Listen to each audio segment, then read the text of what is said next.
Shalom dan selamat pagi, Bapak Ibu, Saudara-saudari, Jemaat Gunung Putri yang dikasihi Tuhan. Jumpa lagi dalam Renungan Harian, edisi Kamis 30 November 2023. Sebelum kita membaca dan merenungkan firman Tuhan pada pagi ini, mari kita berdoa. Bapa kami yang di surga, pada pagi yang indah ini Tuhan, kami datang mengucap syukur atas perkenaan Tuhan, sehingga kami boleh menghirup udara segar di pagi ini. Terima kasih telah menyertai kami dalam istirahat kami sepanjang malam, sehingga kami boleh dibangunkan dengan penuh sukacita. Bapa, sebelum kami menjalani aktivitas kami pada pagi hari ini, kami mau membaca dan merenungkan sebagian kecil dari firman-Mu. Tuhan, tuntun dan sertai kami, agar kami bisa mengerti dan memahami apa maksud dari firman-Mu.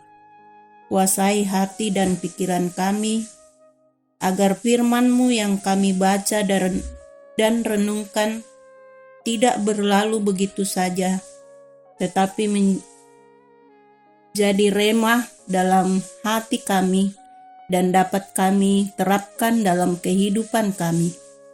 Berfirmanlah ya Bapa, karena kami siap untuk mendengarkannya. Amin. Pembacaan kita pada pagi hari ini terambil dari Injil Lukas pasal 1 ayat 5 sampai 25. Firman Tuhan demikian. Pemberitahuan tentang kelahiran Yohanes Pembaptis. Pada zaman Herodes, Raja Yudea, adalah seorang imam yang bernama Sakaria dari rombongan Abia. Istrinya juga berasal dari keturunan Harun, namanya Elisabet. Keduanya adalah benar di hadapan Allah dan hidup menurut segala perintah dan ketetapan Tuhan dengan tidak bercacat. Tetapi mereka tidak mempunyai anak, sebab Elisabet mandul dan keduanya telah lanjut umurnya. Pada suatu kali, waktu tiba giliran rombongannya, Sakaria melakukan tugas keimaman di hadapan Tuhan. Sebab ketika diundi, sebagaimana lazimnya, untuk menentukan imam yang bertugas, dialah yang ditunjuk untuk masuk ke dalam bait suci dan membakar ukupan di situ. Sementara itu, seluruh umat berkumpul di luar dan sembayang. Waktu itu adalah waktu pembakaran ukupan.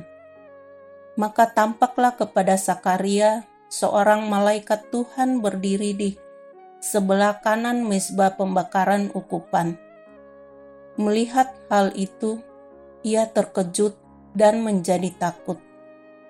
Tetapi malaikat itu berkata kepadanya, "Jangan takut, hai Sakaria, sebab doamu telah dikabulkan, dan Elisabet istrimu akan melahirkan seorang anak laki-laki bagimu, dan haruslah engkau menamai dia Yohanes.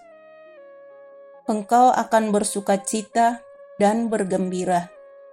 Bahkan banyak orang akan bersukacita atas kelahirannya itu, sebab ia akan besar di hadapan Tuhan, dan ia tidak akan minum anggur atau minuman keras, dan ia akan penuh dengan Roh Kudus mulai dari rahim ibunya. Ia akan membuat banyak orang Israel berbalik kepada Tuhan Allah mereka, dan ia akan berjalan mendahului Tuhan dalam roh dan kuasa Elia untuk membuat hati bapa-bapa berbalik kepada anak-anaknya, dan hati orang durhaka kepada pikiran orang-orang benar, dan dengan demikian menyiapkan bagi Tuhan suatu umat yang layak baginya. Lalu kata Sakaria kepada malaikat itu, "Bagaimanakah aku tahu bahwa hal ini akan terjadi?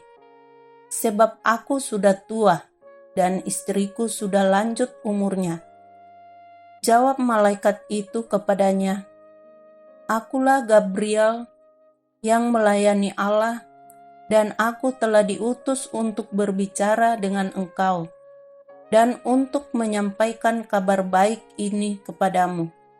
Sesungguhnya engkau akan menjadi bisu dan tidak berkata-kata sampai kepada hari di mana semua ini terjadi, karena engkau tidak percaya akan perkataanku yang akan nyata kebenarannya pada waktunya." Sementara itu, orang banyak menanti-nantikan Sakaria. Mereka menjadi heran bahwa ia begitu lama berada di dalam bait suci. Ketika ia keluar, ia tidak dapat berkata-kata kepada mereka, dan mengertilah mereka bahwa ia telah melihat suatu penglihatan di dalam bait suci. Lalu ia memberi isyarat kepada mereka sebab ia telah bisu.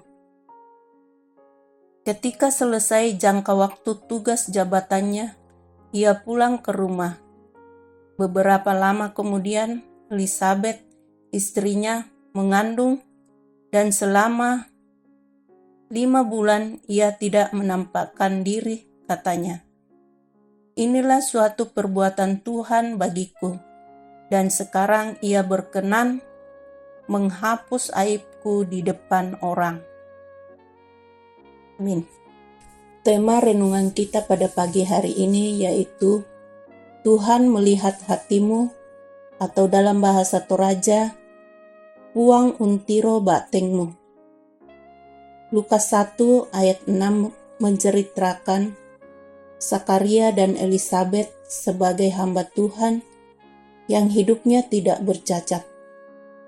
Dalam ketaatan hidup mereka kepada Tuhan, mereka tidak mempunyai anak sebab Elizabeth mandul dan usia keduanya sudah tua. Kehidupan keagamaan Sakaria dan Elizabeth sangat baik karena mereka dibenarkan di hadapan Tuhan. Sakaria adalah seorang imam yang setia. Akan tetapi, penilaian orang terhadap keluarga mereka itu kurang karena keduanya tidak mempunyai anak. Ayat 25 mengatakan bahwa Tuhan berkenan menghapuskan aibnya. Aib yang ia maksud adalah keadaan mereka yang tidak mempunyai anak dan dinilai tidak baik dan kurang oleh orang di sekitar mereka. Menyikapi penilaian orang lain yang tidak baik tidak mematahkan semangat pelayanan Sakaria. Ia tetap mengerjakan tugas keimamannya sekalipun dinilai kurang. Ia tahu pasti bahwa Tuhan yang melihat hatinya, bukan manusia. Dengan demikian, ketika Tuhan menyatakan kelahiran Yohanes bagi mereka, berita itu menjadi berita kesukaan bagi semua orang. Kehidupan kita saat ini selalu berhadapan dengan penilaian orang lain. Apa yang dilihat manusia tidak sama dengan apa yang dilihat oleh Tuhan. Ia melihat hati, tahu ketika kita taat atau kita memberontak, menembus seluruh hidup, dan tidak ada yang tersembunyi di hadapannya. Ia melihat hati kita. Ia jugalah yang melihat hati Sakaria dan Elizabeth. Patutlah kita menjaga hidup ini berkenan kepadanya dan tetap memperjuangkan setiap kebaikan. Ia mengenal hatimu dengan baik. Mungkin kebaikan yang kita tabur dianggap buruk oleh orang lain, tetapi penilaian Tuhanlah yang terpenting. Jangan menyerah, lakukan yang terbaik untuk Tuhan. Amin. Mari kita berdoa. Bapa yang di dalam surga, Bapa yang kami kenal di dalam Yesus Kristus, terima kasih Tuhan, kami telah membaca dan merenungkan sebagian kecil dari firman-Mu. Biarlah firman-Mu ini tertanam baik dalam hati kami dan dapat menguatkan kami dalam menjalani kehidupan yang Tuhan anugerahkan bagi kami. Ajarlah dan tuntun kami agar kami tetap setia dan taat akan firman-Mu. Mampukan kami agar kami dapat melakukan hal-hal yang baik dalam hidup kami. Mungkin kebaikan yang kami tabur tidak ada nilainya di hadapan manusia, tetapi kami percaya Tuhan yang melihat dan mengenal hati kami. Kami mohon tuntunan dan penyertaan-Mu Tuhan dalam menjalani hari-hari karunia Tuhan. Tuhan, kami berdoa buat jemaat-Mu yang dalam kelemahan tubuh karena sakit penyakit, baik yang berada di rumah sakit maupun yang berada di rumah. Tuhan beri kekuatan, harapan dan semangat untuk sabar menantikan kesembuhan yang asalnya dari Tuhan. Berkati segala obat-obatan, makanan, minuman, dan pendampingan dari keluarga. Kami berdoa buat yang berduka, hiburkan dan kuatkan mereka. Kami berdoa buat anak-anak kami yang dalam pendidikan, kerjaan. Berikanlah hikmat, akal budi, kecerdasan, kepintaran kepada mereka. Kami berdoa buat bangsa dan negara kami, buat para pemimpin bangsa dan negara kami, mulai dari yang tertinggi sampai yang paling bawah. Beri hikmat agar dapat memimpin bangsa ini dengan baik. Seluruh aktivitas kami pada hari ini kami serahkan dalam tuntunan-Mu, biar kami hidup seturut kehendak-Mu. Ampuni segala dosa kami, dengarkan doa kami yang kami bawa melalui anak-Mu Yesus Kristus, Tuhan dan Penebus kami. Amin. Demikianlah renungan kita pada pagi hari ini. Shalom, selamat pagi.